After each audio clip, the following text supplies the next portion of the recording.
Salve família! Salve, salve, rapá! Podcast Coab USA chegando até você, temporada número 2. Muito obrigado pelo carinho, pela participação, pela energia. Muito bom, alimenta a alma, estimula a mente. Obrigado mais uma vez. Hoje a gente tem mais uma vez um episódio muito bacana, um convidado muito especial. É isso. Eu vou fazer só dar deixa aqui, depois o Fabinho vai terminar a apresentação do nosso convidado aqui. Bora. Mas eu vou ter que ler, porque o currículo do homem é sacanagem. Não dá, né? Não cabe. Eu vou ler pra não errar, porque se errar eu tô fudido, né? Aquele... Ó, Bicho pega, velho. faixa preta, 5º grau de jiu-jitsu, mais de 30 anos de experiência no esporte, um diretor e um dos fundadores da G13 BJJ, né? Louco. E olha os títulos. Isso porque o Fabinho falou assim, você, vamos na humildade, só alguns. Só os primeiros. Campeão mundial. A humildade, como ela dizia, campeão mundial. 6 vezes campeão pan-americano, 9 vezes campeão sul-americano, 8 vezes campeão brasileiro. Mano, eu tô falando aqui, eu tô vendo a saída aqui. Se eu falar uma coisa errada aqui, eu vou correr. 2 vezes campeão universitário, campeão de MMA, Max Fight 2. Você tá, cara. Fabinho, apresenta pra galera quem é o nosso convidado de hoje, por favor. Estamos aqui na presença do meu mestre, Cê é louco. Charles Duende. Eu mesmo. Prazer enorme do rapaziada.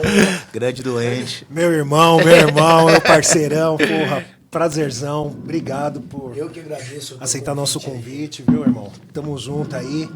E vamos puxar pra essa aqui, resenha aí, vai ser muito bacana. O cara tem muita experiência pra passar, tanto no mundo do esporte, no mundo da luta, também como empreendedor, pai de Certeza. família, enfim, cara. Legal. Cara, é uma vasta... Charles, obrigado por estar no nosso Obrigado convite, mesmo, obrigado por colar com a gente aqui. Bem-vindo ao podcast Coab USA. Pô, sempre assisti aí, sempre acompanhei o trabalho de vocês, né? Obrigado. Fabinho treina lá comigo, a gente brinca muito aí, ele fala muito do trabalho e parabéns aí pelo que vocês estão fazendo aí. Obrigado, mano. E assim, a gente vai começar, o Fabinho tá querendo levar uma linha de raciocínio aqui. A gente vai cair na dele, Faz tempo, Charles, que a gente fica falando assim, ô, mano, traz do Charles aí, caramba, convida lá. verdade. E eu vou falar por quê que ele ficava demorando pra convidar. Porque assim, desde o começo ele fala assim, mano, eu peguei... Ele chegava aqui no podcast, assim, antes de gravar, assim, peguei meu mestre hoje. Deixa ele comigo amanhã. Amanhã ele é meu. Todo dia, mano. Aí o Fabinho, é mentira, vamos trazer ele aqui, traz ele aqui. A gente gravou com o Luizão aqui, ele não. Ontem eu bati no cara, Luizão. Chegou no dia gravar aqui, o Luizão, essa me bateu? Amanhã a gente vai ver o que vai acontecer. Eu vou ligar pro Luizão já. Vai ser 2. Primeiro o Luizão, depois o mestre, né? Não, bom, você sabe que é mentira, porque um dos princípios do jiu-jitsu é o respeito. E o que fica no tatame, o que acontece no tatame, fica no tatame. Então, Las Vegas, Mano, a gente não fala. Eu e Edu tem uma certa credibilidade com a nossa audiência. A gente não ia trazer negócio que não é verdade. é zoeira. Mas assim, seria legal também a gente puxar aí, Charles, porque uma coisa legal que o Fabinho falou, deu a deixa aí no começo da apresentação, foi essa tem todo esse histórico seu como atleta profissional e tem essa transição para empresário, né? Sim. Como que isso foi amadurecendo, se a Cara, gente voltar lá no começo? Na verdade, quando eu iniciei o esporte, né, nunca tive essa pretensão de ser um líder de equipe. Nunca tive a pretensão de ser um professor. Na verdade, eu comecei porque teve problemas familiares, tive a perda de 2 irmãos. E eu sempre gostei de luta. E aí, no começo estava aquele coisa do jiu-jitsu, no MMA, né? A família Gracie. E eu falei, pô, eu quero treinar esse negócio. E demorei até para começar, porque o jiu-jitsu sempre foi um esporte elitizado. Sempre foi um esporte caro demais, né? Eu era um cara que era assistente administrativo. Eu trabalhava na empresa há um tempo, ganhava um salário mínimo ali, um pouquinho mais. E para treinar só de sábado era quase isso. Né? Tinha poucas equipes em São Paulo, né? Era Fábio Bering e Roberto Lage. Eram 2 monstros, que um veio do judô, o outro também, os dois vieram do judô na época, todos eles, né?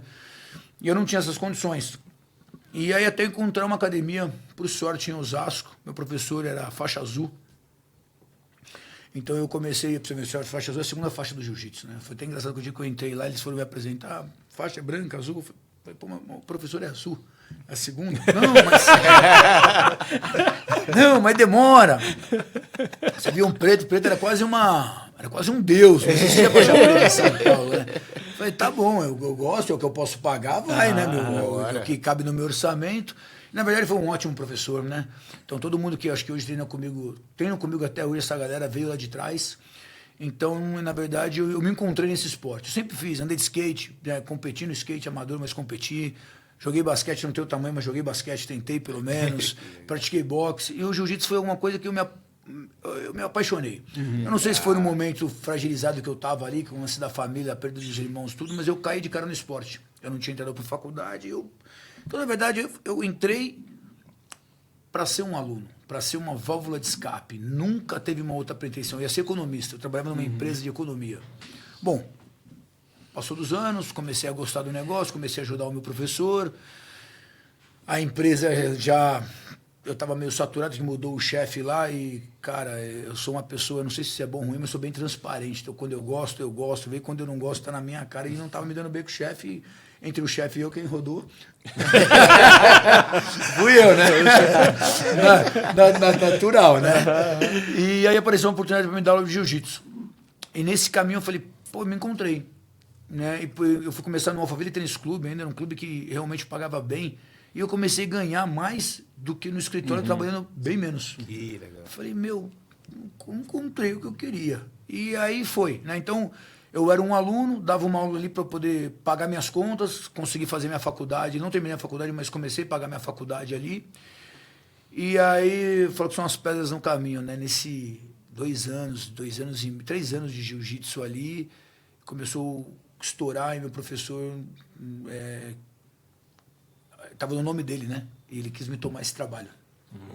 Né? Porque tava Viu o dando dinheiro certo. entrando, né? Tava dando Exatamente, resultado. Exatamente. E aí minha família me ajudou a montar uma academia. Foi até ruim para ele, que aí eu montei. Então, assim, eu virei Trouxe todo mundo. aluno e até eu competia. Eu sempre fui competidor, né? Mas eu não me dava muito bem, não. Confesso que perdi muito. Né? No finalzinho da faixa azul, comecei a ganhar um título paulista e eu batia muito a cabeça. Mas eu sempre acreditei.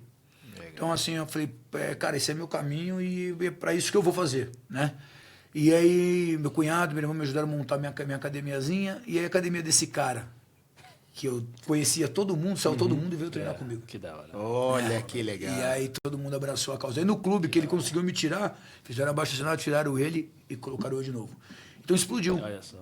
Né? E, cara, eu comecei a me tornar... eu falo que veio de aluno para empresário, depois veio o lance lutador. Né? Porque eu perdia, eu era competidor, mas eu perdia muito. Então eu me considerava um atleta, mas apanhava pra caramba, né? Participação. E uma coisa legal é que, assim, sempre teve muita rivalidade do jiu-jitsu com as outras artes marciais. Então no Rio de Janeiro era o jiu-jitsu e a luta livre, e em Osasco, São Paulo, era o jiu-jitsu e o Hapkido. Então, assim, nessa primeira academia, se entrasse alguém do Hapkido, Lenha. Esquece. o cara tinha que gostar muito, amigo. Apanhar, Qualquer outra arte marcial eu apanhava, mas o Hapkido apanhava mais, entendeu?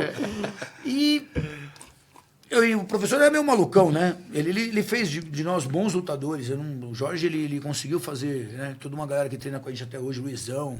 Né? O Luizão era mais antigo que eu entrei, o Luizão já treinava, já era mais antigo do que eu. Eu dei a preta pra ele. O Luizão que esteve aqui com a gente? O Luizão ele é mais antigo que eu, ele pegou a faixa azul primeiro do que eu. Olha só. Me bateu muito lá no começo. Salve pro Luizão. Depois a gente descontou. Mas depois, com o tempo, eu que graduei ele faixa preta, né? Então ele História da hora. ele começou a treinar antes do que eu, me ajudou muito, né? A gente brinca assim, mas foi um cara que me ajudou muito lá atrás. Ele, o Palito, o William, né? São os caras que estão com a gente até hoje. Então, assim, uma história de 30 anos, né? É uma história lá de trás de 30 anos de jiu-jitsu. Eu não consigo ver outro esporte que... o jiu-jitsu é muito família. Eu não consigo enxergar outro esporte que faz isso. A pessoa tá junto com você lado a lado 30 anos, né? 20, 30 anos. 14 anos o Fabinho aí. Você aguenta 14 anos, Fabinho. 14 anos. Você aguenta nesse sem vergonha. Ele é querido. É um militante querido. Pronto, começou. Tá bom. Pelo amor de Deus. Já dá uma mão de A cara é feia, mas o coração é bom, pô. E aí, nesse tempo aí, começou a dar certo, né? Nesse negócio das aulas, tudo. Aí abri uma primeira academia, abri a segunda. Montei em outro lugar, né? Fui ampliando. Deixei o clube para outro aluno da aula, que é o Sonequinha, que ficou lá 20 anos também. E aí, cara, formou um exército, né? Então, assim... Que legal. E aí, quando eu entrei, a gente saiu da equipe do Jorge, né? Por causa dessa lance dele pegar academia, tudo, ele assumiu. Eu fui para Godoy Macaco, depois virou Godoy Jiu-Jitsu Clube. E aí eu comecei a me firmar como atleta também. Né? Comecei a acreditar que eu fui numa equipe realmente não tinha espaço. Naquela época não existia assim, você... Poxa, eu não quero competir. Eu só vou treinar por hobby. Você tinha que competir. Era obrigado. Você não tinha como falar não pros caras. Você era obrigado. Tava lá, você tava pagava lá, a academia e era obrigado a competir. Não tinha conversa, cara. Então a gente fala que... Cara, quanta gente poderia ter ficado, né? E não ficou porque... Mas selecionou. Só ficava quem era mesmo, cara. Quem era casca grossa, porque você tinha que competir. Né? Não tinha outra opção. Você tinha que competir, você tinha que fazer frente, liderar, aquela coisa de bandeira, igual o time de futebol. Sempre foi aquilo ali. E aí o Mundial mudou para os Estados Unidos, tudo, e a gente foi percebendo que o jiu-jitsu para a família Gracie mesmo sempre foi aquele negócio briguento, né? Né? Voltando lá atrás, né? Quando eu comecei a dar aula, eu percebi que, assim, por que eu tenho que brigar com a galera do Hapkido? Esses caras são clientes, né? Clientes em potencial. Por que eu tenho que brigar com esses caras e não poder ensinar o que esses caras têm? Você mais uma visão de negócio. Sim, né? quando eu entrei, quando eu montei minha academia, eu já tinha essa visão, porque eu não queria bater nos caras. Né? A gente era, tipo, tinha que bater mesmo. Não é sacanagem, não. Tinha que apertar o pescoço dos caras mais ali, cara. Entendeu? E o cara, muitos iam embora puto. Quando eu montei a minha, falei, por que eu tenho que fazer isso? Né? Não tinha sentido. E nisso migrou muita gente do Hapkido para treinar comigo. Que aí veio o Pop, o Roberval, né? Que nós somos amigos até hoje que ele conhece, né? O Ronaldo, na época, muita gente do Hapkido migrou pro Jiu-Jitsu. Porque eu falo assim, eu não fui o pioneiro do Jiu-Jitsu na cidade, mas eu e meu time foi o que revolucionou. O Jiu-Jitsu ali mudou a forma de pensar, a forma de lidar com as pessoas, né? E você vai evoluindo, porque eu sempre fui lutador, mas de verdade nunca fui briguento. A gente tem essa imagem, por ser lutador, ser briguento, mas eu fui da turma que eu mais separava do que botava pra brigar. Normalmente eram os menos graduados que arrumavam confusão. eu sempre fui aí, né? É o faixa azul. É o faixa azul, né? E aí viramos empresário, né? Começamos ali ter os tropeços ali e aos poucos começou a melhorar, né? Essa visão de empresário, assim, porque você meio que, de certa forma, profissionalizou o esporte, né? Sim. Isso foi uma coisa sua mesmo? Não, cara, não, eu falo isso dentro de Osasco. Na verdade, quem começou isso, por exemplo, foi a Confederação Brasileira, porque é o seguinte, era no Rio de Janeiro, era tudo lá, né? O Paulo sempre foi em Manaus, mas todo mundo ia para o Rio. Então o Mundial era no Rio, mas era no Tijuca Tênis Clube, era no pé do morro, né? Tinha uma visão, era uma coisa assim de muito legal, né? Porque a raiz de você sair na porrada ali, mas não era uma visão para o mundo. Né? E aí você via lá, era Gracie Macaco saindo na porrada no meio do ginásio, Gracie Barra contra Gracie não sei o quê, o pessoal da luta livre invadia. E aí quando o Carlinhos Gracie mudou para os Estados Unidos é vitrine, cara. É vitrine para o mundo. Aqui não pode mais ser assim. Então vai ter regra, quem arrumar confusão está expulso, está fora, ali funciona. Né? Eu amo o meu país, amo o Brasil, mas começou a ser profissional quando foi para os Estados Unidos. Porque o americano não permite isso. Né? A coisa é certinho, né? Você falou que vai fazer isso, tem que ser isso, não pode mudar uma vírgula. Então, criou essa... Foi quando nós começamos a perceber que tinha que mudar alguma coisa na nossa equipe. Como eu falei no começo, nos bastidores aqui, tinha Roberto Godoy, Charles Duende, Guri, Celcinho, Julião, Soneca. E aí o Roberto chamou a gente e falou assim, vamos mudar, vamos ser um nome só. Né? E ele brinca que ele escolheu, ele falou, quero tirar o meu nome, né? O líder da nossa equipe, o mestre maior, falou, eu quero tirar o Godoy. Vai ser Estrela do Oriente. Não, pelo amor de Deus. Estrela do Oriente. Ele falou, e é isso mesmo. Você tá maluco, meu, Estrela do Oriente. Aí falou, eu quero qualquer coisa menos o Roberto Godoy. Porque ele tem razão, né? Você defende um nome, muitos quando começam a crescer, falam, por que eu defender o nome Roberto Godoy e não Charles Duende? E não Charles. Né? Porque Roberto Godoy, Charles Duende e não Fabinho. Né? Por que não? E aí, se a gente defender, colocar um nome que não tem nada a ver com ninguém, todo mundo segue a mesma linha.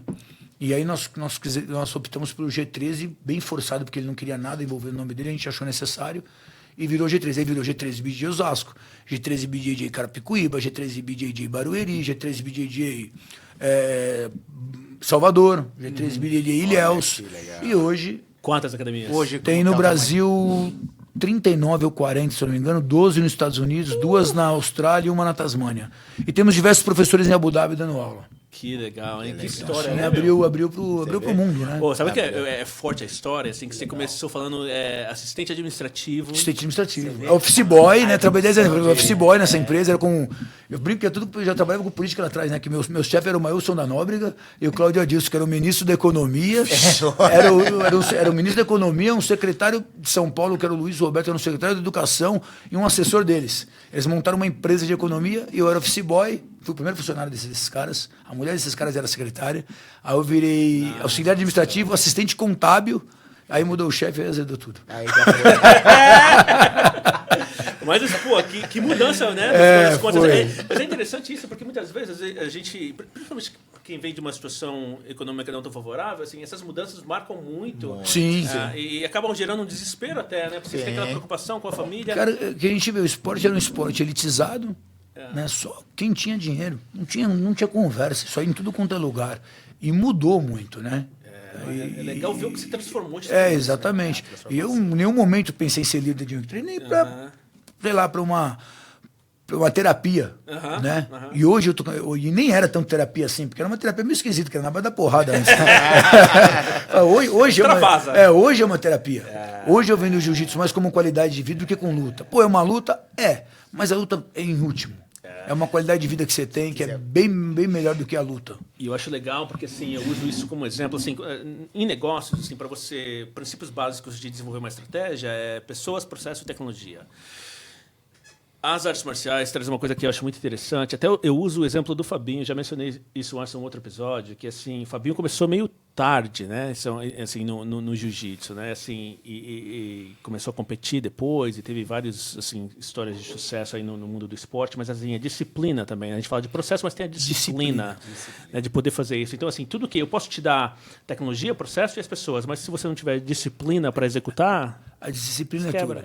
A motivação você tem dia que você tem e dia que você não tem. A disciplina é o que você precisa ter sempre, né? Exatamente. Aí, com isso você consegue acreditar nos processos. E, cara, eu falo que o jiu-jitsu, eu brinco, se sente confortável numa situação desconfortável. E isso não é só na luta. Isso é na sua vida toda. É a vida. Né? E eu falo que eu comecei com uma terapia. Quantas vezes eu saí do escritório querendo matar meu chefe, eu irritado com um monte de coisa, achando que não ia conseguir resolver um problema. E eu fazia uma aula, eu saía de lá, parece com tudo na minha cabeça para eu poder resolver o que eu tinha que resolver. Então, assim, sei lá do porquê que faz isso, até hoje eu não consegui, depois eu saí assim mesmo, falei, cara, agora o corpo estava cansado, né? Mas a mente estava ali ativa, com um monte de ideias. Eu chegava com uma outra cabeça para treinar. Então, eu, no meu caso, eu acho que a grande maioria, o jiu-jitsu mudou completamente a minha vida. Mudou total a minha maneira de pensar, meu relacionamento com a família. Hoje todo mundo na minha casa praticamente faz jiu-jitsu, né? Meus 2 sobrinhos são faixas pretas, 2 pararam na faixa azul, mas treinam e param. Mas eu tenho 2 professores dois sobrinhos que eram, um é bem atuante hoje com isso, o outro foi até faixa preta, grande campeão, competidor pra caramba. E hoje treina mais pro hobby. Mas dentro da nossa família, o jiu-jitsu foi essencial pro relacionamento, pra união. Pra união. Que legal. Muito bacana isso mesmo. Bora, Du. Pode fazer uma não, eu participei no... Você treinou? Não, treinei não. Eu só fui olhar, só.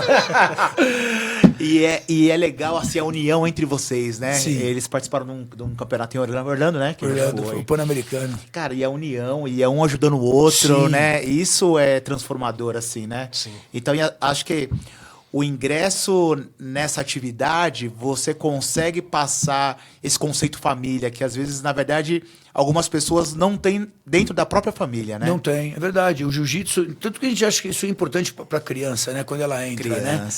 Porque, pô, no judô tem também, no judô é muito bacana, mas o judô é aquela coisa bem oriental de educação. O jiu-jitsu, cara, toda arte marcial é boa, cara. Acho que todo esporte é bom, todo no geral. Eu falo no jiu-jitsu porque eu vivo isso, né? Esse tempo todo.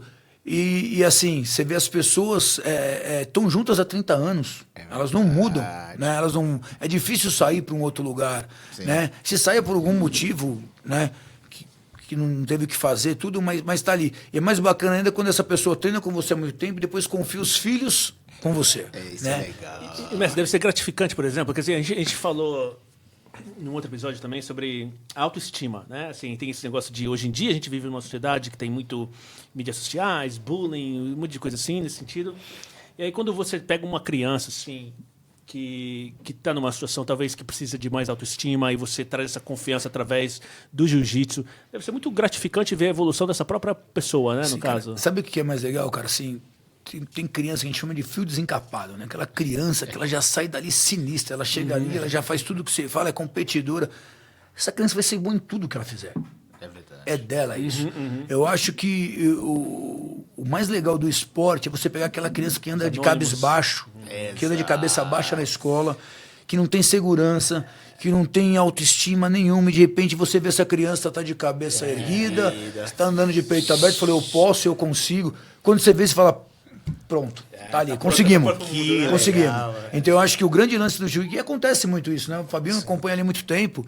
Você vê que tem gente que chega ali de cabisbaixo, tímido, não fala muito, alguém põe para treinar, ou o pai obriga a treinar, ou entra ali para alguma coisa e de repente essa criança já tá mais... O transformar, E né? você Que consegue legal, observar essa mudança de chave assim na pessoa? Não, percebe na hora. Na hora? Porque você entra, você vê que a pessoa fica um tempo com você, você percebe desde o início que tem que ir lá puxar um pouquinho para conversar, aquela pessoa que fala pouco no tatame, e o jiu-jitsu transforma, né? O jiu-jitsu muda tudo isso daí.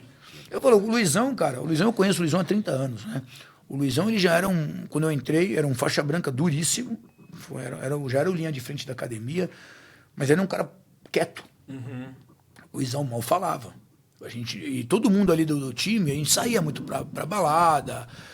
E o Luizão é aquele cara fechado, né? Eu falo que na nocaute, né? Quando ele chegou ali em Osasco, ele se abriu mais, que ele sempre treinava com a gente, que ele gostava, mas sempre aquele cara que entrava e saía. De repente ele... Um cara que hoje, tá ali com todo mundo, conversa, brinca, né? É muito ligado ao Fabinho. Aí é um cara que mudou muito, né? É o jiu-jitsu, que já praticava há algum tempo, e a amizade que nós fizemos ali, né? Que o jiu-jitsu ali um puxa o outro, ninguém deixa ninguém pra baixo, né? Você pode estar bravo com o cara por qualquer coisa que for. Se você vê que o cara tá numa situação ruim, ou tá com algum problema, você vai lá e busca o cara e levanta ele. Eu acho que...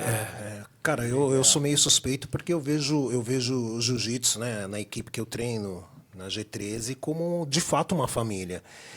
Tem até a gente, quando a gente sai para tomar uma cerveja, daí depois a gente passa do ponto, aí um abraço outro, você mudou minha vida. Tá? Isso é mesmo.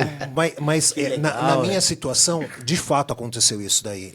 Por que você entrou no jiu-jitsu? Eu entro em 2011, bem no finalzinho de 2011, mas 2012 eu começo a treinar de fato. Então, o que aconteceu? 2008 eu perco meu pai faleceu, 2010 meu irmão faleceu. Na sequência, aí, meu casamento não estava dando certo, cara, e eu tava virando um cara depressivo. E no meu melhor momento financeiro, de trabalho, profissional, voando, mas eu era um cara totalmente depressivo. E aí vem o jiu-jitsu na minha vida. E aí o jiu-jitsu salva a minha vida, de fato, tá ligado? Foi mais ou menos comigo, né? E aí, cara, o Charles me abraça, a equipe, que o Charles representa um batalhão, né? Então, a galera me abraça, o Charles me abraça, e aí, cara, eu de fato eu comecei com 36 anos, né? E aí aquela molecada, tudo já faixa preta, meu Deus, o que eu tô fazendo aqui? Cara, mas é um momento, é onde minha alma descansa. Meu corpo cansa, mas minha alma descansa. Manja, então foi muito bacana. É história bonita pra caralho. Cara, eu conto muito essa história. A idade, você fala, comecei com 36 anos, mas, cara, assim, se você falar assim, eu vou ser um competidor, apesar que o jiu-jitsu, outros esportes têm isso, mas eu acredito que o jiu-jitsu é bem mais divulgado, né? O jiu-jitsu tem as categorias Masters, então você tem adulto até 30 anos, depois começa de Master 1, Master 2. Então, cara, sim, você pode ser um atleta de alto rendimento da tua idade. Você não vai competir com um cara de 20 anos, você vai competir com um cara de 30 anos. Então, assim, para muitos que podem achar besteira, mas você não é atleta, como não, cara? Naquele período de idade, naquele tempo ali, eu tô competindo com 100 pessoas, 200 pessoas, e eu sou o melhor deles. Né? Então, assim... Ele não é que você chegou numa idade e você tá lá para baixo. Outras modalidades têm as categorias Master, mas não é igual ao jiu-jitsu, cara.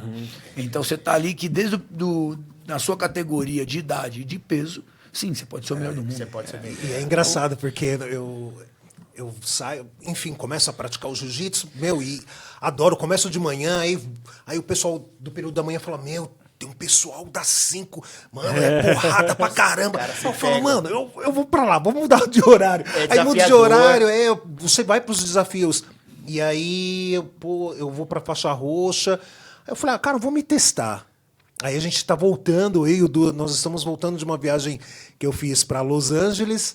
Aí me inscrevi e fui para o campeonato. Meu Deus do céu, passando mal, vomitando, diarreia, tudo. Eu falei, mano, vou apanhar aqui, o que eu tô fazendo aqui? Nervosismo, né? O nervosismo é um absurdo. Imagina. Aí disputo o campeonato, meu primeiro campeonato pela IBJJF, na faixa roxa. É todo mundo da mesma idade, o mesmo peso, e aí eu saio vitorioso nesse campeonato. Isso que é bacana. Né? Você vai ter ali, você tem toda uma... Né, a idade, a faixa... Então, cara, o jiu-jitsu, ele é diferenciado por conta disso. Então, e falando da idade, cara, tem cara que começa a treinar com 50, 60 anos. Tem esperança pra nós. Ainda consigo ir. E você vai ver que é legal demais, porque hoje, eu falo que antigamente era mais difícil. Porque antigamente, a cara acima de 30 anos era difícil você ver treinando, porque era porrada. Você entrava na academia e era porrada. Você tinha que competir, era um querendo matar o outro ali dentro. Então você via muito a galerinha de adolescente e adulto. E cara massa que acima de 30 anos, e mulheres, eram pouquíssimos. Quando mudou, começou a ter uma metodologia de aula, né? Porque você entrava ali, você aprendia uma aula, duas, falava, você tá ótimo, jogar você no meio do tanque de tubarão ali. Sobreviver você fica, amigão. Hoje não, tem um processo para você chegar ali. E aumenta o número de pessoas acima de 30 anos treinando. Aumenta o número de mulheres treinando. Esse é um ponto interessante que eu queria abordar com você. Porque assim, a gente vê eu acompanho muito essa evolução que você acabou de descrever aí, onde o esporte acaba se tornando mais acessível e mais atraente para mulheres, para crianças, né? Como que foi isso para você? Identificar essa oportunidade também, cara, e criar uma estrutura para receber essas pessoas? Eu falo, tudo foi através de uma metodologia de aula, né? O treino para homem e mulher é praticamente o mesmo. O que muda muito, por exemplo, o que mudou, que eu vi que teve um boom de mulheres na minha academia, a gente treinava, a gente não usava hash por baixo. Então, você imagina aqueles caras peludos, não suando na cara de uma pessoa ali, aquela coisa que... E aí, de repente, começou a colocar aí o cara com kimono sujo, treinava, a gente não deixa mais. Então, hoje tem uma regra. Quando a gente começou a usar o número de hash, já começou a aumentar o número do público feminino. Já deu uma melhorada. Eu sei que teve essa transformação foi dentro da nocaute. Quando o meu professor, o mestre Roberto Godoy, falou, não, vamos começar a usar hash guard por baixo do kimono, eu tinha, sei lá, 5, 6 mulheres. Ele falou, como é que eu vou falar pra esse mano de mamute que agora tem que usar a hash por baixo, né, velho? Todo mundo quer ficar com o peito ali fora, musculoso. Quer mostrar, né, o físico e tal. Eu concordava com ele, mas eu não sabia como abordar isso. E, pô, graças a Deus, a galera sempre me abraçou muito. A gente fala que é o treino das 17 horas, que é esse treino que ele tá falando, que é da galera mais antiga, que tá a galera de 20, 30 anos comigo. Então eu cheguei, galera, tal, por causa de higiene, tal número de... Os meus faixas pretas, a minha linha de frente, abraçou a causa na hora. Falei, cara, se eles abraçaram, todo mundo tem que abraçar, não tem conversa. E aí realmente começamos a criar uma metodologia, não ter aquele negócio de pancadaria desde o início, começou a separar. Você é iniciante, você vai treinar separado, e após isso você vai pro intermediário e pro avançado. Na verdade, intermediário e avançado praticamente treina junto. Mas você tem um aprendizado antes de jogar no tanque de tubarão. Quando você chega ali, você já sabe exatamente o que vai fazer. E aí começou a entrar um número de mulheres. E hoje, pô, dentro da nocaute, eu devo ter umas 50 mulheres. Eu acredito que dentro da equipe, a G3 Bid de Osasco, dentro da Nocaute Academia, é a academia que tem mais mulheres. Né? Olha que legal. Então, deu um boom nisso daí. E é legal uma coisa que você falou também, assim, que no mundo, na sociedade como um todo, no mundo corporativo também, você acabou de dar um exemplo sobre respeito, né? Não tem muito ego, né? Quando seus faixa preta, linha de frente, estão lá, vamos fazer, sem ego, sem nada. A luta, e a hierarquia é importante, né, cara? A hierarquia é importante. Né? Você tem que saber respeitar ali com quem tá de cima ali, e não que você tem que concordar e abaixar a cabeça para tudo o cara tá de cima fazer, mas você tem que ouvir, e depois, se você não concordar, eu falo com o meu professor, a gente tinha uma equipe, né, tem um grupo de diretores, e nem tudo que meu mestre fala ali, eu concordo.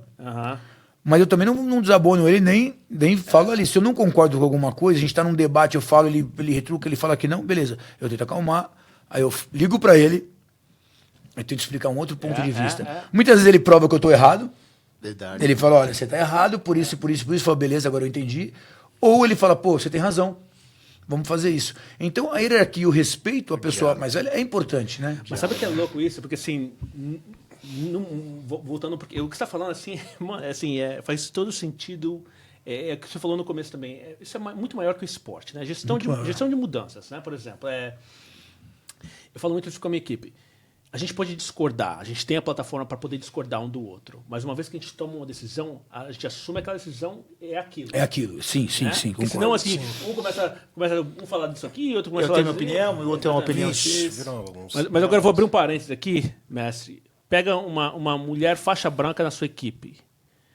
Quanto tempo para arrebentar com o menino aqui? Quanto tempo demora?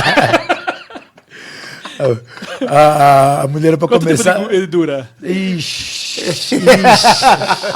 Pega uns fios desencapados ali e Já era. aí. Quanto tempo para você pegar o duo assim? Tem que testar isso daí. Vai poder fazer certinho. Que exemplo, hein, amigo? Obrigado, hein, velho? Esse é parecido. É da hora essas lições assim, do esporte. Acho que esporte e o propósito que se dá também de vida. Né? E aí você coloca isso para criança. Você imagina, né? Porque quando você coloca isso dentro de um grupo de crianças, ela tem que entender que ali dentro, assim, a melhor coisa do mundo é quando o pai e a mãe não estão perto. Se o pai e a mãe estão assistindo a aula ainda ali, a gente ainda tem esse problema. Que às vezes o pai entra, a criança faz uma manha porque tá ali, porque, cara, a partir do momento que a criança tá ali, ela muda muito a vida dela. Né? E isso aí tem relatos, os pais dizem, nossa, como meu filho mudou. Né? O meu filho se comportava mal na escola. Eu falo que ali não é onde educa. Ali é um complemento da educação que vem dos pais. Nós não somos educadores. Eu falo com meus professores, você não é pai nem é mãe. Você pode chamar atenção, jamais dar bronca. Então a criança aprende ali a respeitar o próximo, ela aprende a se superar e ela aprende que tem regras. Eu falo que a criança ela não pede limite, ela implora limite. Né? Ela tem que entender que ela tem um limite para as coisas. Então tem que saber pedir para entrar no tatame, pedir para sair do tatame, licença, por favor, obrigado, coisas básicas. Só que ali você força ela a usar o tempo todo. Porque às vezes em casa você acaba deixando se passar perdendo, batido. Né? se perdendo. Acaba deixando passar batido. E ali não, ali você tem uma regrinha sempre. Então a criança começa a se relacionar com... Os relatos é bom quando a mãe fala, nossa, meu filho era terrível na escola. Ele melhorou muito. Olha meu isso. filho era mal educado, agora ele melhorou muito. Agora, deixa eu mandar mais duas perguntas aqui, que eu sei que o Fabinho tá com medo de perguntar, vai ter que perguntar também. Manda bala. Só não fica vergonha. Não, peraí, tô com um negócio interessante, que é o seguinte, hoje em dia, e eu vou falar com base mais na onde eu vivo hoje, que é nos Estados Unidos, né? Que existe muito essa medalha de participação, ou seja, vamos competir no futebol, se o time ganhou ou perdeu, os dois ganham a mesma medalha. Então, atletismo. Chegou em primeiro, chegou em 20º, ganha a mesma medalha. Aí eu fico imaginando assim, o que a gente está ensinando para essas crianças, né? Assim, mas no jiu-jitsu me parece que é um pouco mais claro. Ou você perde ou você ganha. Então, depende. Assim, existe o festival. Né? Então, assim, quando a gente vai... E a gente tem esse problema também, tá? Tem esse problema assim. E, na verdade, assim, vai como você quer levar. Por exemplo, sempre teve festival. O festival as crianças já sabem que, chegando ali, todo mundo vai ganhar medalha. Ela sabe. Campeonato, não. Então, minha filha participou já de uns 3 festivais. Ganhou 2, perdeu 1. Mas todo mundo ganha medalha. Quando eu quero competir, eu falei, beleza, eu vou te levar. Só que agora é o seguinte, você pode chegar ali e perder, tal. Fizemos carteirinha, fizemos tudo. Ela acabou desencanando que ela começou a dançar e começou a ir pra dança. Ela tem isso na dança hoje. Então, a gente tenta explicar que competição é diferente de festival. O festival é uma brincadeira. Então, para começar a introduzir a criança no mundo da competição, é bacana existir isso. Mas não pode chamar de campeonato. Se a pessoa que ficou em último, primeiro ficou ali, não é um campeonato. Sim. Então, se tem campeonato, tem que... Então, assim, é bom ter o festival para introduzir a criança, mas se é campeonato, amigão, tem que sair chorando. Tem que ficar ali, tem que entender que tem que perder. Eu acho que essa questão de medalha... para o jiu-jitsu, principalmente para as crianças, ela serve de instrumento de inclusão. Medalha de participação? É, uma medalha de participação. Quando for o festival. Quando for o festival. Desde que elas chegam sabendo o que era aquilo. para ela. Pra ela entender o contexto. Entrar Mas eu gosto entrar, desse do entendi. perder e ganhar. Eu gosto. Isso E aí que ele dá moldar, casca né? grossa, né, meu? Eu não sou criança e eu perdi, eu chorava. Chorava? Quantas vezes eu saí do tatame chorando, indignado, já velho já. Exato. Chorando, falando, não quero mais. Eu ficava uma hora falando, não quero caramba. Bom, nisso, 2022, quando vocês estavam no PAN, Sim. eu perdi. Verdade. Eu sou 6 vezes campeão pan-americano, eu perdi. Falei, cara, tá na hora de eu parar. Ah, foi ali que... Falei, tá, não, eu lutei, mês seguinte ganhei. Você vê como Eu saí dali, eu vou parar. Como é que eu perdi essa luta? E eu perdi pra um cara que era o cara mais fértil. Se eu caí o cara na primeira luta, eu não conhecia o cara. Meu professor não me quis me falar quem era, que ele sabe que... Meu professor tinha perdido pra ele também. Tá, olha E o só. cara era... E eu catei o cara, falei, não conheço, vou atropei, tomei perdi, né? O cara fez 2 pontos, me acabando a luta ali. Eu saí chateado, cara, fiquei mal aquele dia. Eu falei, não vou mais lutar, chega, pra mim deu. No aeroporto, eu vim me inscrever no Brasileiro e fui campeão. Foi meu 8º título brasileiro. Desafiador. Foi Mas desafiador. é um aprendizado. no É final das aprendizado, contas. aprendizado. Se o jiu-jitsu entre matéria curricular para as crianças, seria... Que da hora, hein? Não seria legal? Em Abu Dhabi é. Caralho. Em Abu Dhabi, É igual matemática, química, física, existe o jiu-jitsu. Eu sou total a favor. Eu acho que aqui tem tudo um começo. Eu colocaria na aula de educação física como uma... Assim, eu copio muito dos Estados Unidos. A criança, nos Estados Unidos você vê um monstro que as crianças, desde pequeno, eles sabem o que eles vão fazer. Eles já têm um incentivo ao esporte. Então aqui eu vejo as nossas escolas, né, principalmente as municipais, você estuda meio período e é da educação física, o cara joga uma bola e fala, Vai, "Sim, galera, mata." joga. Não é isso? É assim mesmo. Cara, por que não É assim mesmo. dar essa aula como opções de esporte para a criança escolher? Tem o futebol, tem Olha o que vôlei, tem o legal. basquete, tem o jiu-jitsu, tem o judô, tem a dança, tem o handball. E a criança, dentro daquele período que ela vai estudar na parte da manhã, ela tem a parte da tarde para poder treinar aquilo ali. Você vai tirar a criança da rua, você vai dar uma opção, que às vezes muitas das crianças, principalmente de colégios municipais, estaduais, eles vão para a escola, não tem o que comer, eles têm ali por causa do lanche. Então, dá essa opção para ele ficar mais tempo na academia, na escola. Na né? escola. Então, eu sou total a favor. legal. Tem que ter. Mas eu colocaria não como matéria escolar diretamente, mas assim, como matéria de educação física, mas com outras opções Entendi. de jiu-jitsu, Pra criança seguir qual que é o- futebol, basquete, vôlei, handball, o que ela quisesse. Senhor, deixa eu entrar numa pergunta polêmica aqui. Opa, começou.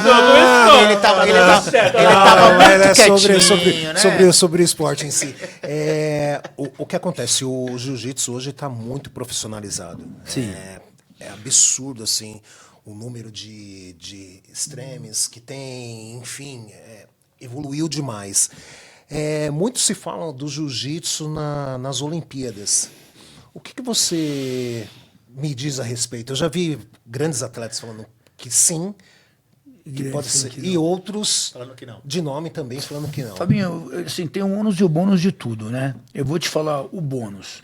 Né? Um atleta olímpico, um esporte, quando ele vira olímpico, ele tem uma oportunidade de patrocínios bem maiores do que um esporte que não é olímpico. Né? Então você tem ali Caixa Econômica, Banco do Brasil, grandes empresas aí, grandes bancos, grandes empresas patrocinando os Jogos Olímpicos, patrocinando as seleções brasileiras, e ia ser bom na parte... quer dizer, não sei se ia ser bom na parte financeira, mas ia ser bom para divulgar. Por um outro lado, eu acho que ia acabar um pouco com o esporte. Eles iam colocar tanta regra, que ia acabar com a essência do esporte, né? E hoje, os maiores dirigentes, eu vou falar uma coisa bem polêmica aqui também. Eu acho que os maiores dirigentes não querem isso. Né? Por exemplo, a IBJJF, para mim, sempre foi um órgão que era ser federal, como a FPJJ. Eu descobri há pouco tempo porque é uma empresa privada. Né? É porque eles não querem, porque a partir do momento que é uma federação, ela ganha o dinheiro do governo federal, e você tem ali, aí você pode abrir espaço para amador, você pode abrir espaço para uma seleção. Eles criaram isso daí para não ter, mais polêmico ainda que eu vou falar aí, para não ter eleição. Para não ter eleição, Que loucura. viraram uma empresa porque não tem motivo. Assim, a IBJJF tá na família, tá no Carlinhos Grace, que eu falo família Grace, mas o Carlinhos Grace, dentro da família já é uma bagunça também, é uma briga danada com isso aí. Como é que vai tirar se é uma empresa privada deles? Entendi. E vou te falar, se você colocar o campeonato mundial de Master ou Pan-Americano, vai, O Pan-Americano dá 2.000 a 3.000 atletas, pagando $250 cada inscrição. Nossa, imagina. Entendeu? Um campeonato. Né? Os caras fazem um campeonato por semana com 1.000 atletas. Então, O retorno Eu vou entrar na polêmica, então.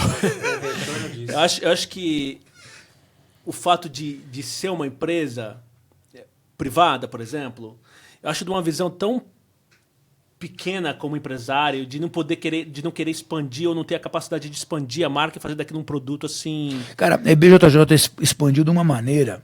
Eu falo no termos de eleição, tá? Porque sempre vai ser ter o mesmo presidente.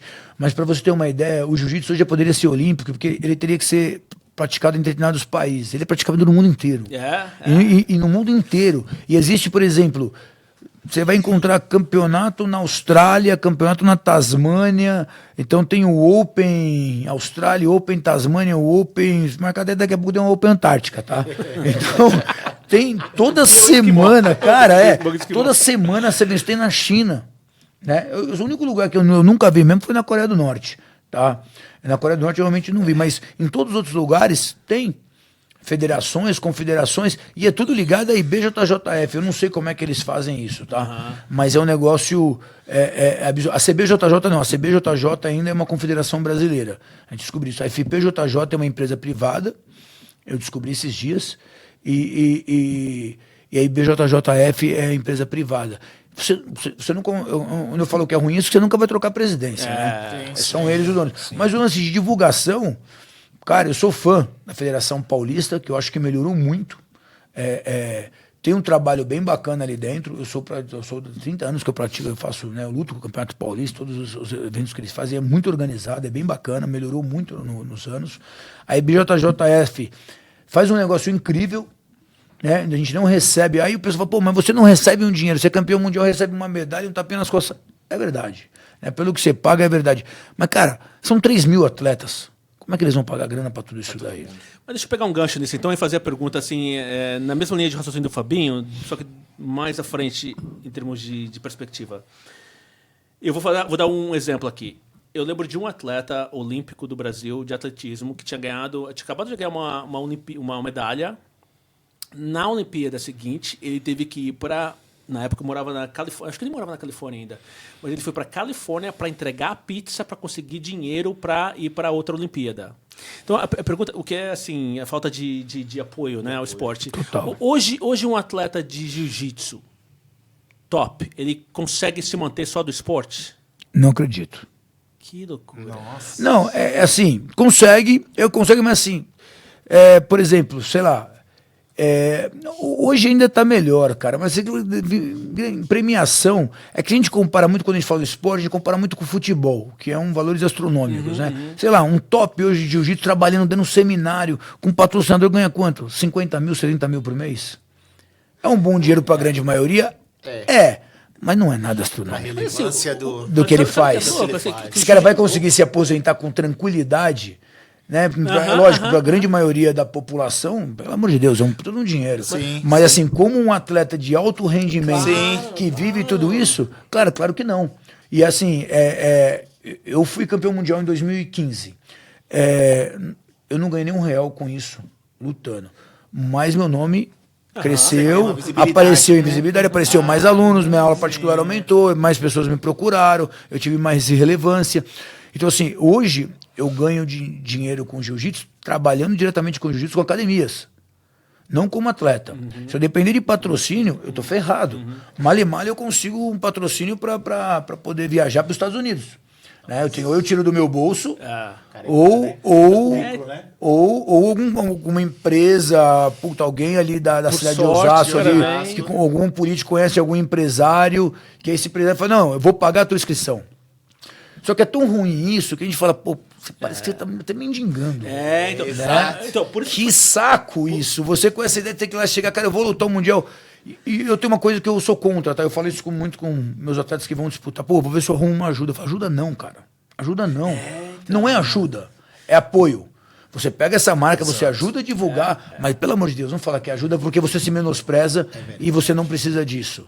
Então eu tenho isso comigo. E é por isso que eu fiz aquela crítica, porque imagina só, por exemplo, pega NBA, NFL, né? Assim, os caras criaram uma marca que vende. Que vende. E aí vem, todo mundo ganha. Por isso que eu fiz aquela crítica ali para aquele órgão ali privado, porque assim, tem muito Não, potencial eles não pra- pagam, eles não porque, pagam. Porque, assim, hoje o jiu-jitsu, o MMA em geral, talvez seja o segundo Cara, esporte mais popular do Brasil. eu vou te falar, mas o MMA, vou te falar, hoje em dia, por exemplo, eu lutei MMA, eu peguei minha faixa preta, eu quis estrear no MMA, pô, me dei bem, depois eu vi que não era pra mim esse negócio. Fez até um filme. Fiz o filme, Fez filme? participei de um filme. Não, dá um plug aí, qual que é o filme? Chama Larrinha. Larrinha? Na verdade é um filme que assim, em Osasco, o cara que fez, o cineasta que fez é o Marcelo Galvão, ele é cineasta, ferrado, acho que hoje ele mora na Flórida, em Miami. E tinha em Osasco, existia um negócio que chamava Rinha mesmo, foi o Jorge Pereira que fez. Era uma luta clandestina. E os caras pagavam em grana, era uma pancadaria danada ali em Osasco. Eu nunca fui no evento assistir ele, mas meus alunos iam, tudo. E aí esse cara fez um filme baseado nessa história. Olha só. Né? Então, o filme era uma escola americana, que no meio da escola no meio das festas tinha arada, droga, bebida. E aí os caras esvaziavam uma piscina e começava a pancadaria onde a gente entrava. Realmente a luta aconteceu, foi real, lutei sem luva, só com protetor bucal, foi tenso demais. E meteu um inglês enquanto dava porrada? O filme participou Paloma de Oliveira, Luciano Miglione. Eu lembro que o Maurício Matar, ele estava lá. Agora, não sei se ele foi um participante do filme ou se ele era namorado da Paloma de Oliveira na vida real, mas ele estava lá. Foi pra Maria Gabriela, foi no Jô, foi em vários lugares. Lá fora ganhou vários prêmios. Eu gosto do making off do filme, que mostra a Vera realmente como tudo aconteceu. Porque no filme apareceu 15 segundos, entendeu? Eu mato o cara no filme. No filme eu mato o cara. Qual é a sua cor favorita, velho? Mas é uma parada legal. Participei desse filme, a luta foi real. Puta pancadaria ali. Graças a Deus deu certo, né? Eu e meu time, né, ganhamos ali. Mas eu nunca fui muito fã do MMA. Eu falo que o MMA é o seguinte, cara, você tem que... É indigesto. Você, na rua, qualquer um de nós, né? Vocês não são lutadores. Se o cara mexer com a tua família, com teus filhos ou com você, não importa quem seja. É subir o sangue, vocês estão ali. Agora, você marcar um horário amanhã às 3 da tarde, vamos ver que a gente vai sair na porta, sem ter nada contra o cara... Cara, você tem que ter uma... Eu lutei. Você se transforma mesmo na hora que você vai ali, que você tem que estar na tua cabeça, que você vai ter que pisar mesmo. na cabeça do cara ali. Tem que fazer. O cara vai pisar na sua. Mas não é uma coisa que me agradava. Então eu estreiei, eu era um faixa preta, eu queria sair na porrada, eu queria ver qual que era, eu lutei, pô, legal. Participei do filme e falei, tô fora. Mas é um lado interessante também que muita gente não desconhece, talvez, pelo esse estigma, né? Que, assim, acho que quanto mais experiência você tem na arte, mais autocontrole você consegue desenvolver também, né? Porque Sim. geralmente você associa uma arte marcial com um cara que... Briga. Né? E muitas vezes pode ser que comece assim, mas o Cara, o jiu-jitsu, ele veio dessa maneira, né? Você fala que o jiu-jitsu em São Paulo, como chegou no Rio, tinha os bad boys. Bad boys, não tinha? Cara, era isso, o cara treinava pra sair na porrada, porque a família Gracie, ela vendeu isso, que eu acho que naquela época foi importante pra divulgar o jiu-jitsu, pra mostrar que o jiu-jitsu foi a melhor modalidade quando era arte marcial contra arte marcial. Hoje em dia não existe, se aprender só o jiu-jitsu tá ferrado no MMA. Só o jiu-jitsu não ganha MMA hoje. Mas naquela época foi importante pra isso. E depois teve que mudar. Então, ele foi marginalizado por isso. Os caras treinavam e iam pra escola pra brigar, velho. Os caras queriam ir na balada, sacar da camiseta e sair na porrada.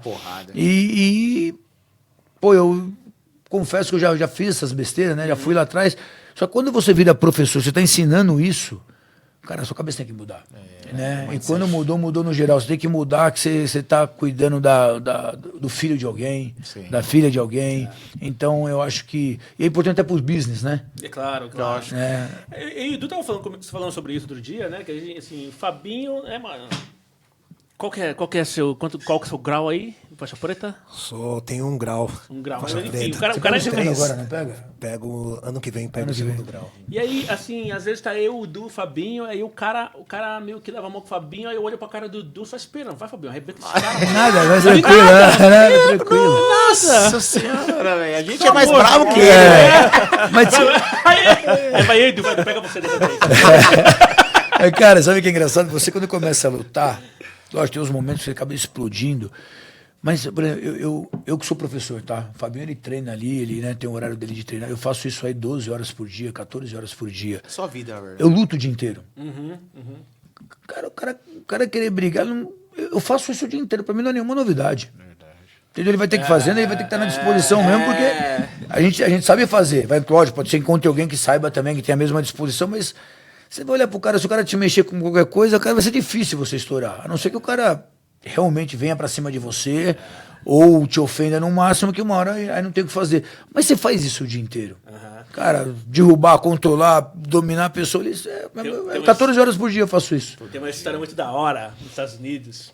Eu vi num programa que eu assistia lá do esporte, que tem um cara que chama Bas Rutten, que lutava no praia. Sei quem é. E aí tem um ex-jogador de futebol americano que chamava Brian Urlacher, jogava no time de Chicago, né? Chicago Bears. Gigante, forte pra caramba. E aí os dois estavam numa boate, assim, um evento, né? E aí o Bas Rutten, assim, sem querer, derrubou a cerveja do cara. E aí o cara ficou macho, né? E o cara era muito maior que o Bas Rutten, né? Então aí o Bas Rutten, desculpa, não sei o quê, meu, você quer mais uma pra você ver? Eu pego lá pra você uma cerveja, assim, não, pegar o caramba, vamos lá fora. Não, calma. Não, calma, vamos lá fora. Aí o Bas Rutten começou a dar risada. Falou, meu, tá bom, mas você quer lá fora? Vamos lá fora. Aí os caras já chegaram e explicaram pro maluco quem ele era. Tem certeza que você quer lá fora, velho? O cara foi pedir desculpa. É a grande realidade. Você tem certeza? Vai mesmo, amigão? Acho que talvez com 20 anos atrás, vai, vamos, eu quero agora. Hoje eu ponho à prova tudo que eu aprendi. Quando você está começando a treinar, é mais ou menos isso. Quando eu comecei a treinar, era mais ou menos isso. Cara, se alguém mexer comigo, eu tenho um mata-leão, eu vou dominar. Ontem. Hoje eu uso aquilo que eu aprendi. Pô, não tem. Xandão, hoje a gente vê muito feminicídio, mulher sendo violentada, tal, e a gente vê uma alta assim absurdo no jiu-jitsu. Eu falo pela nossa equipe, né? Qual a importância, você como professor, a importância da mulher ser praticante de jiu-jitsu?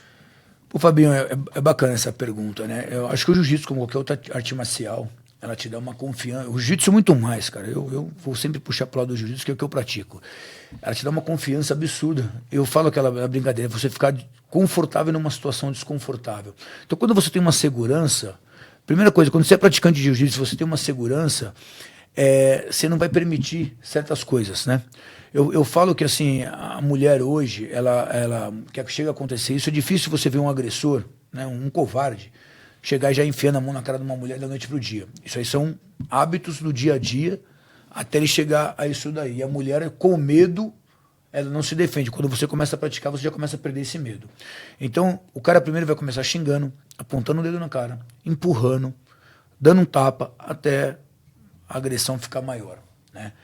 Então, a mulher, quando ela começa, desde o início, ela tem coragem, ela tem uma autoestima ali, ela tem coragem, e o cara fizendo primeiro, ou ela vai enfiar a mão nele, ou ela vai denunciar e vai acabar com isso naquele momento, né?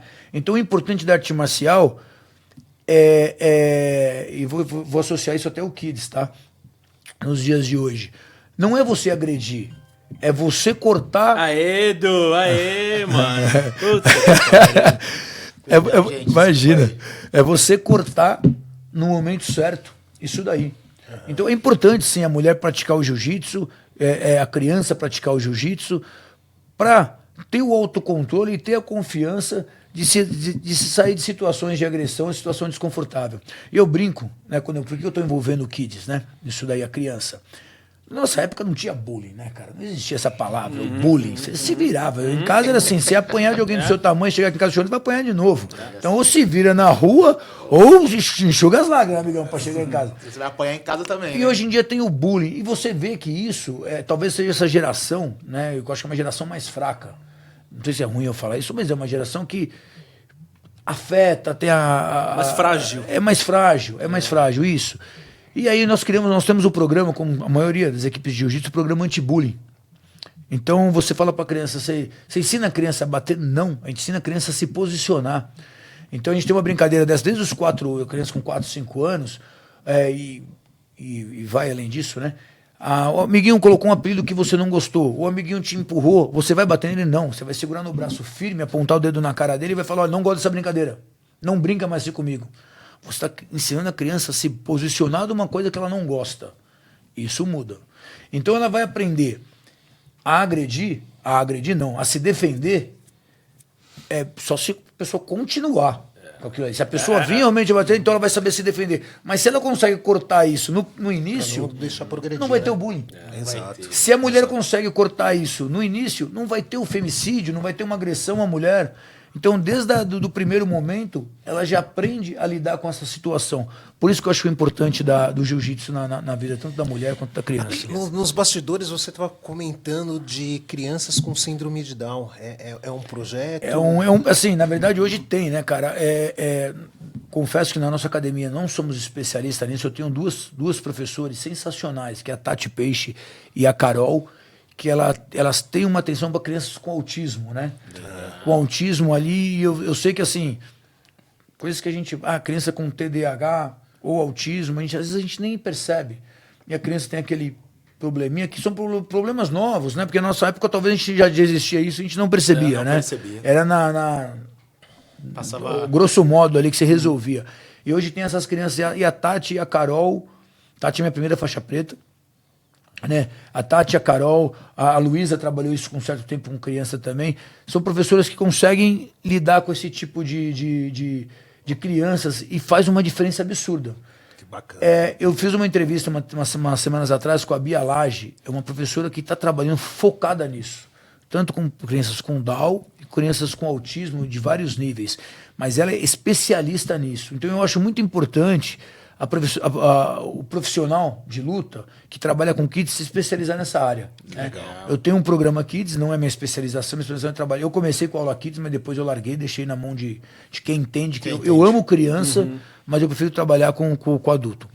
Então, eu acho que o professor de kids, ele tem que se especializar, porque é um segmento. Segmento e, cara, é cada vez mais natural ter essas crianças ali. E você poder ajudar através do esporte, crianças com necessidades especiais, tipo autismo, se for Down, é uma importância absurda. Absurda. E, mestre, para quem está assistindo aqui, os pais assim que querem levar uma criança, existe alguma idade ideal para poder ingressar a criança? Cara, nós trabalhamos a partir dos 3, a partir da criança desfraudar. Ela saiu da fralda, ela já pode treinar na nossa academia. Acho que tem lugares que pede a partir de 5, tudo. E na nossa equipe, a criança desfraudou, pode mandar. O que eu oriento é não colocar em qualquer lugar. Né? Hoje nós temos aí o Google, né? É para você. Antigamente você não tinha como saber, né? Você tinha que procurar muito. Hoje tem o Google aí. Procurar se a equipe ou aquele professor ele é federado, confederado, qual que é o histórico dele, se ele vai para uma equipe séria, né? Porque isso é muito importante. Hoje tem alguns lugares que tem uns professores que é maluco, cara. Então, assim, como é que você vai confiar o teu filho na mão de qualquer um? Então, procure saber a história desse professor, né? Você digita ali no Google, é coisa simples. Hoje você digita ali no Google, parece todo um histórico. E se esse cara é federado ou é confederado, a equipe dele é séria, tem uma metodologia de aula. Trabalha com uma equipe que tem tantas equipes boas. Tem a nossa, mas tem algumas outras aí que são equipes boas. Então, eu vou deixar a dica aqui pro pai e pra mãe que tá interessado. Você não precisa no Google, não. G13. Boa. G13 BJJ, é isso aí. Tem algum projeto para crianças carentes, a inclusão? Cara, como vocês já estão nesse... Existem vários, né? Legal. Eu tentei trabalhar em Osasco com projeto social há muito tempo, cara. Só que assim, eu acho que o projeto social não é só você colocar a criança para treinar na tua academia sem dar nenhum suporte. Então tem alguns projetos em Osasco, tem vários. Dentro da nossa equipe também tem algumas escolas que participam de projeto social. Se eu não me engano, em Itapevi ou Jandira, o Júlio Larusso tem um time com projeto social. Um professor do Julião, que é o Oswaldo, tem um projetinho social. O professor Soneca tem o Magrão, que tem um projeto social. A G13 em alguns lugares, eu não sei o nome de todos aqui, mas tem.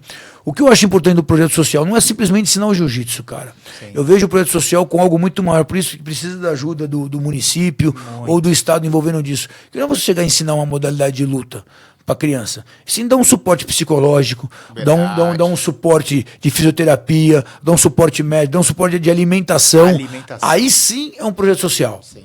Né? Quando envolve todo mundo, você pega uma criança ali, você coloca ela na escola, você coloca ela, obriga ela a estudar, você dá um suporte psicológico para essa criança, aí sim é um projeto social bacana. Eu falo isso porque eu tenho um caso na minha academia, tinha um menininho, que até o Alexandre Imperador, ele pegou junto comigo, a gente passava na rua, o menino engraxava sapato ali, né? Tio, me ajuda com uma grana. A gente falou, por que você faz? Porque eu preciso de dinheiro. Então faz o seguinte, entra na jiu-jitsu com a gente. E a gente vai te ajudar. Conversamos com a mãe dele e, na verdade, era só simplesmente para dar uma cesta básica para essa criança. E a academia abraçou a causa, começou a mandar 3, 4. Só que tinha uma obrigação. Ele tinha que estudar. Então esse cara chegava na academia, cara, ele cheirava a mão, não sei se ele ficava na rua, a gente dava banho nele, dava o kimoninho para ele se trocar. E aí alguns alunos começaram a empolgar e dar tênis, e enfim. Só que esse menino não estava estudando. E aí, primeira vez a gente foi na casa dele, ele empinando pipa, a gente conversou com a mãe. Mas ele não quer. Ele falou, olha, a gente fez um acordo. Ele é obrigado a estudar para ele poder ter isso, senão a gente vai cortar. E eu cortei, amigão. Não tem conversa. Eu cortei. Aí a mãe dele, não, tá bom. Aí a segunda vez, uma terceira vez, a mãe dele xingou a gente tudo quanto é nome, brigou com a gente. Só que eu vetei. Porque assim, aí o fator do município ou do estado entrar no meio. Porque não é só dar as coisas, tem que ter uma coisa em troca. E para mim, o troca é estudar. Mas você vai formar ele um campeão, cara, 1000 vezes formar ele um campeão na vida do que um campeão no esporte. Né? Não tô nem aí se ele vai ser campeão mundial, campeão pan-americano, isso aí não me importa. Eu quero saber se ele vai terminar os estudos dele, se ele vai conseguir ajudar a família dele ali, ou vai se ajudar pelo menos, né? Pelo menos vai se ajudar. Então o que adianta você dar ali, a mãe abraçava, que bom, não precisam mais trabalhar. Ele estava na rua, soltando pipa, então era melhor estar engraxando o sapato. É verdade. Ô, mestre, a gente tá chegando ao fim aqui, mas eu vou começar um novo quadro aqui no podcast, que é o quadro Faísca. Então, vou mandar duas coisas. Mandar um recado. Tem uma aqui. Calma, segura aí. Primeiro mandar um recado, Dr. Fábio Nelson, que esteve aqui no nosso podcast. Doutor Fábio. Doutor Fábio aqui com a gente. Poxa. O Luizão também. Luizão também. Liga só. Já vem. Tu falou que quer ir lá treinar. E vai pra cima de vocês dois. Quero ver. Cara, eu tô esperando o Du lá desde 2022. Vai lá fazer uma aula amanhã. Vamos tomar cerveja O outro negócio é o seguinte, o Fabinho, quero dar a plataforma pro Fabinho poder se expressar aqui. Você quer falar alguma coisa? Você lembra da primeira coça que você tomou do mestre ou não? Vixe, todo... Tem uma coisa. Quer falar? Fala agora. Tá segurando aí. Não, melhor não. Não quer apanhar mais, né? Mas é legal, nos dias a gente sai na porrada, meu. E daqui a pouco tá todo mundo se abraçando. Meu, que você fez aqui. Legal, nosso melhor amigo aperta o nosso pescoço. Mestrão, a luta agora é outra. O que você tem a dizer sobre isso? Boa, bom, eu tô... Ó o místico. Te usou essa frase aí, porque eu venho, né, como pré-candidato ao município de Osasco, como vereador. Na verdade, a pauta que eu sempre vou trabalhar em cima do esporte, como resumindo, né? Eu trabalho com jiu-jitsu há 30 anos e eu falo que o jiu-jitsu foi uma mudança absurda na minha vida e com o jiu-jitsu eu consegui mudar a vida de muita gente ali na academia. Eu acho que eu entrando pra isso, eu tô com 50 anos agora, né? Falo, até quando eu vou aguentar ficar saindo na porrada, né? Apesar de gostar muito, eu acho que dentro da política eu consigo fazer algo mais para as pessoas, ajudando na parte do esporte. Então eu tô vindo aí como pré-candidato a vereador na cidade de Osasco e se Deus quiser, aí a luta agora é outra por isso, que eu acho que eu consigo fora, do outro lado da mesa, fazer algo mais pelo esporte. Ampliar esse poder de transformação, né? Eu acho o negócio que você falou no decorrer do podcast aqui, eu achei muito interessante, assim, essa parte de aceitar e abraçar o desconfortável, né? Eu acho que isso, falo muito também nas empresas que eu atuo, porque, assim, esses momentos de ficar, de estar desconfortável é onde você vai conseguir Crescer. O maior crescimento, né? Então, muito da hora isso. E a gente tá no tempo aqui, vou deixar o Fabinho encerrar, mas eu queria, mais uma vez, agradecer a sua participação aqui, porque eu acho uma coisa legal do podcast nosso aqui é que a gente traz pessoas que nos inspiram. Então, assim, toda vez que você faz isso, você podia ser 10 horas de podcast aqui, que tá fluindo, né? Então, assim, é tão legal que o tempo passa rápido. Né? Eu que agradeço muito o convite, porque é uma honra estar aqui. Assim, eu acompanho, o Fabinho é meu parceiro, né? Meu aluno, acho que o aluno ficou lá para trás, ficou uma parceria, uma amizade muito grande, né? A gente se brinca, a gente se sacaneia, mas é uma pessoa que eu gosto muito e ver o trabalho que vocês estão fazendo é muito importante, né? Porque vocês, podcast de vocês aí vários segmentos, várias pessoas falando, então vocês estão de parabéns pelo trabalho, continue assim. Obrigado, e muito sucesso. E legal mesmo assim, porque o Fabinho sempre falou de você, sempre falou de muito carinho. E para mim, pro Du, o Du já te conhecia, mas para mim, assim, dá para saber, é muito fácil de ver o porquê desse carinho. E muito tem a ver com o seu trabalho, o que você faz aí, mudando vidas. Então, muito obrigado mais uma vez. Eu que agradeço, irmão. Tá? Tamo junto aí, valeu. Fabinho, fecha nós aí, quem Pô, quiser cara, acompanhar. quem quiser acompanhar a gente, tem um recadinho pra vocês. Pô, Charles Duende. Cara, é um cara que de fato mudou minha vida e pela trajetória, por tudo que eu conheço, tô lá, né, trabalhando com o Charles, trabalhando não, como aluno dele há Começa a trabalhar, Miami, 2025. 14 anos, projeto, 14 anos. E eu vi que é um cara que mudou a vida de muita gente. Mudou a minha. No meu pior momento, o cara transformou a minha vida. Então é uma aposta que podem colocar sua ficha que vocês vão ter muito a ganhar. Tá bom? Obrigado, irmão. É louco. Pelo carinho, Nossa, é por aceitar nosso convite. Galera, Coab USA no Instagram, @coab.usa, YouTube Coab USA, também TikTok, só jogar lá Coab USA no Google, vocês vão ter vários conteúdos bem importantes para vocês. Sigam a gente. Valeu, família! Valeu, família. Os. Valeu.